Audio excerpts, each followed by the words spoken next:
Bienvenidos, niños perdidos. Durante los próximos minutos, está prohibido crecer.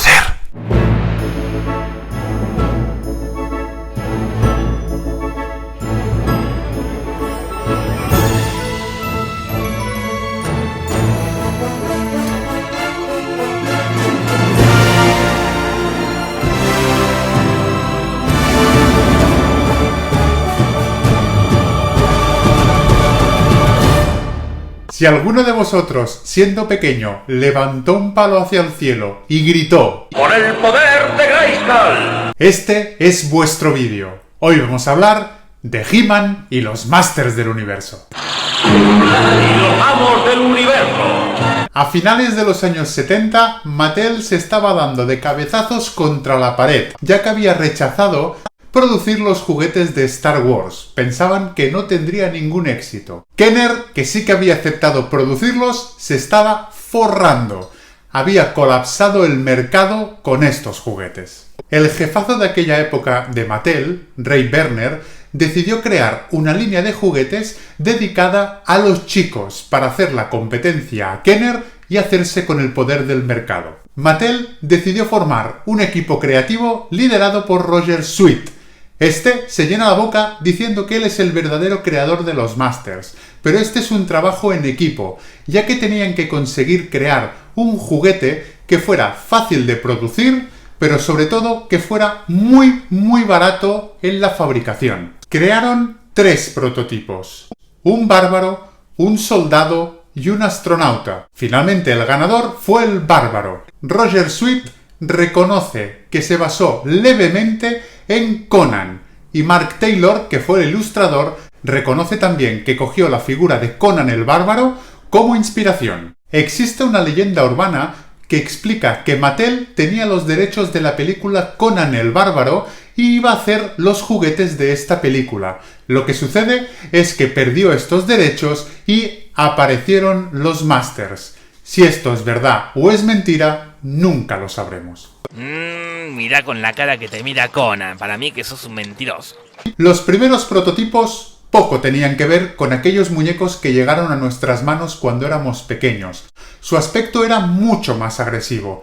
Los creadores fueron dándole muchas vueltas y fueron haciendo modificaciones hasta crear unos muñecos mucho más entrañables. Finalmente, entre 1981 y 1982, salieron a la venta los primeros juguetes. Salieron 6 muñecos, de entre los que destacan He-Man, que era el héroe de la historia, y Skeletor, con un aspecto un poco más demoníaco, que era el villano de la historia y el que se enfrentaba a He-Man. Como hemos comentado, Mattel buscaba hacer un juguete muy barato.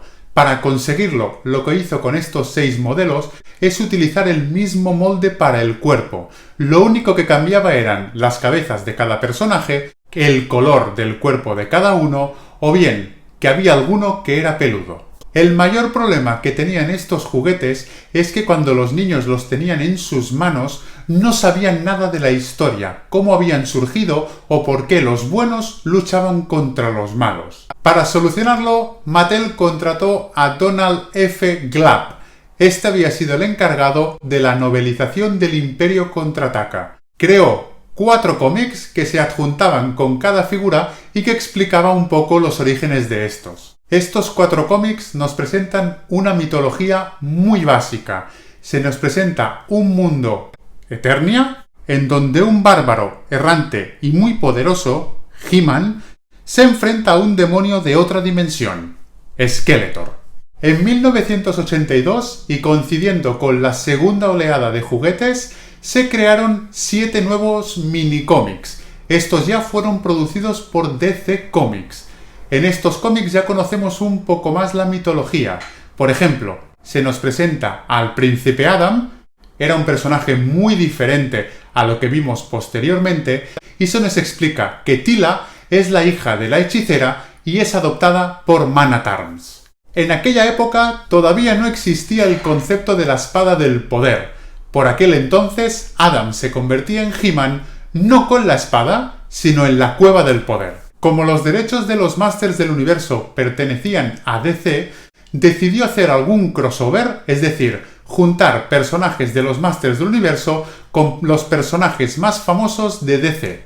Hay incluso un cómic donde lucha He-Man contra Superman. Como se sabía muy poco de estos personajes y la mitología era tan básica, nos encontramos cosas muy extrañas. La historia principal es la lucha de He-Man contra Skeletor. He-Man tiene que defender el castillo de Grayskull, que es la fuente del poder, de Skeletor.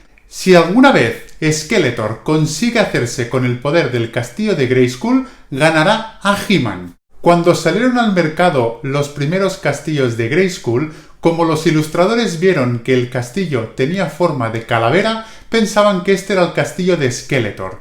Y podemos ver en esta imagen que Skeletor está defendiendo el castillo de Grayskull desde dentro y He-Man y sus amigos están fuera intentando invadirlo. Como Mattel estaba interesada en que la gente supiera más de estos personajes, decidió crear lo que para muchos es la historia principal de los Masters del Universo, la serie de dibujos animados de Filmation.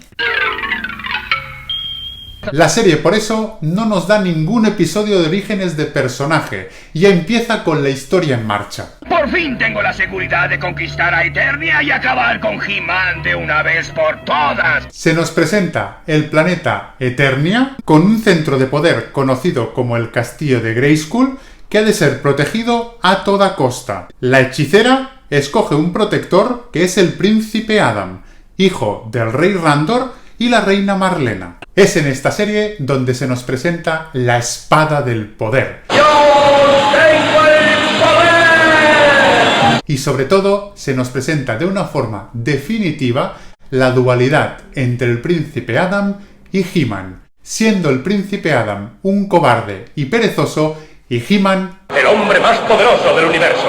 Esta serie no es muy larga, tiene tan solo 2 temporadas, un total de 130 episodios, pero fue gracias a ella que muchos de nosotros conocimos y nos enamoramos de los Masters del Universo. En el castillo de Grayskull, Skeletor se enfrenta a las fuerzas del bien. He-Man y Skeletor luchan por los secretos de Eternia, y quien domine los secretos del castillo de Grayskull dominará el universo. Para ser sinceros, la animación de esta serie es muy pobre. Muchas veces lo que hacían era conservar el mismo fondo, pero cambiando los personajes, o incluso muchas veces ponían la misma escena y lo único que cambiaban eran los diálogos. Pero si por una cosa destaca esta serie es por su diseño de personajes, que es increíble, y sobre todo porque fue la primera serie de animación donde vemos al héroe pelearse con otros personajes. Eso sí, para que no fuera tachada de que era una serie violenta, al final de cada episodio, un personaje diferente de la serie acababa dándonos una pequeña moraleja. Las píldoras no les quitarán sus problemas, solo les crearán más. Como los Masters del Universo estaban siendo un éxito y Mattel estaba ganando muchísimo dinero, decidió repetir la fórmula pero haciendo un pequeño cambio. Iba a hacer unos muñecos igual que los Masters, pero esta vez enfocados a las niñas. Y así es como surgió She-Ra, que resulta que los Masters del Universo solo le puede gustar a los niños, no a las niñas. Para presentarnos a este personaje, en 1985 se estrenó una película que llegó a los cines titulada El secreto de la espada. En esta, He-Man delegaba el poder a She-Ra. En la película se nos explica que el Rey Randor tenía 2 hijos y uno de ellos fue secuestrado y llevado fuera de Eternia. Con el tiempo volvió como She-Ra. Después de esta película, como era lógico, She-Ra tuvo su propia serie, pero esta no fue ni la mitad de exitosa que los Masters del Universo. Finalmente se canceló. Coincidiendo con el final de la serie de He-Man, la venta de los muñecos empezó a caer. Mattel necesitaba de forma urgente que la fama de los Masters volviera porque estaba perdiendo muchísimo dinero. Fue en ese momento cuando decidió hacer una película en el cine de acción real basada en Masters del Universo. El gran problema que se encontró Mattel es que ninguna productora de cine quería invertir dinero para llevar a cabo esta película, ya que se necesitaba muchísima tecnología y muchos efectos especiales que en aquella época eran imposibles. Finalmente encontraron como gran aliado a Cannon Films. Esta productora era una productora de películas de serie B, que tenía en aquella época delirios de grandeza y quería hacer una superproducción. Para dirigir esta película contrataron a Gary Goddard. Era un director que tenía casi nula experiencia en el cine. Eso sí, había adaptado diferentes historias de Conan en muchos parques de atracciones. Para interpretar a los roles principales se contrataron a Dolph Lundgren como He-Man. Este venía de protagonizar Rocky IV y se pensaba que sería un He-Man perfecto. Lo que no tuvieron en cuenta es que era un actor malísimo. Sus escenas eran tan malas que estuvieron a punto de doblar sus diálogos. Finalmente, Dolph Lundgren quedó muy descontento con la película y reniega totalmente de ella. El gran actor Frank Langella interpreta a Skeletor. Este actor no sabía nada de qué eran los Masters del Universo, pero su hijo era un gran fan y le suplicó que aceptara el papel. El rodaje fue un infierno. Canon, que era la productora, es decir, la encargada de poner dinero, no quería poner mucho, ya que venía de un fracaso que era Superman 4. Cuanto menos dinero tuviera que invertir, muchísimo mejor. Mientras Canon perdía dinero y estaba a punto de desaparecer, Mattel estaba igual. Necesitaban los dos que la película se estrenara lo antes posible para que fuera un éxito y recaudar muchísimo dinero.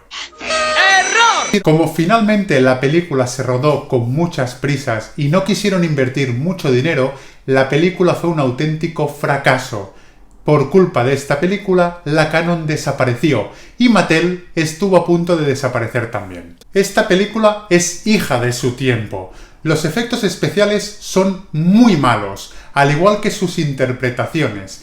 Llegaron incluso a conseguir que los niños de aquella época que adoraban a los Masters no les gustara nada esta película. Y eso que la premisa de la película para nada es mala. Nos presentaba que en un hipotético futuro Skeletor conseguía entrar en Grayskull y hacerse con el poder. En los años 90, Mattel pensó que era el momento perfecto para volver a intentarlo con los Masters y reflotar esta franquicia, y por eso creó las nuevas aventuras de He-Man. Eso sí, querían hacer algo totalmente diferente a lo que era la serie de los 80. Querían romper con el pasado. Hicieron nuevos juguetes y también hicieron una nueva serie. En esta se nos coge a los dos personajes principales, He-Man y Skeletor, se nos sacan de Eternia y se los llevan al futuro. Como era de esperar, la serie es malísima y se canceló. Para aquellos que tenéis curiosidad, la tenéis íntegra en YouTube. No se hizo nada más digno de los Masters del Universo hasta 2002, cuando se decidió hacer un remake tanto de los juguetes como de la serie de televisión. Se decidió entonces inundar de nuevo las jugueterías con los muñecos. Mattel intentaba que He-Man volviera a estar de moda. La serie trae cosas muy originales. Así como la de los 80 no nos presenta los orígenes de ningún personaje, esta decide sí hacerlo. Por ejemplo, nos presenta el origen de Skeletor. Nos presenta al personaje de Keldo, que era el hermano mayor del rey Randor, que se interesa por la magia oscura y quiere conquistar Eternia, y que por culpa de Randor no lo consigue. En la pelea pierde y es desfigurado. Con los años se convierte en Skeletor. En esta serie, el príncipe Adam es un niño de tan solo 13-14 años y podemos ver la primera vez que empuña la espada del poder, y cuando este se convierte en He-Man, He-Man ya es un adulto. Aunque es una buena serie y tiene muchos fans, no fue el boom esperado, y Mattel decidió cancelarla después de tan solo 39 episodios que saben a muy poco. Actualmente existen 3 líneas de muñecos. Unos serían los Masters Origins, otros serían los Masters Revival, que salieron en el 2000, y estos son los mismos que los Originals, pero rediseñados. Y por último, tenemos a los Masters del Universo Classics, que salieron entre 2007 y 2008. Están pensados para el coleccionista adulto.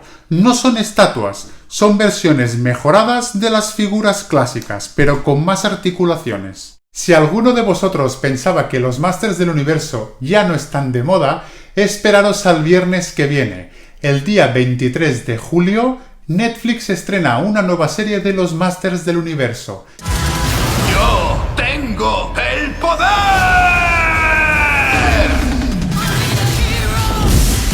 Esta está dirigida por Kevin Smith, director de Mallrats, Persiguiendo a Amy y Clerks. Esta serie es una continuación directa de la serie de Filmation. Conserva a los personajes y la estética originales, pero con una animación mejorada. Y ahora vamos a la sección que más os gusta, curiosidades. La música original de la intro fue compuesta por Shuki Levy y Haim Saban.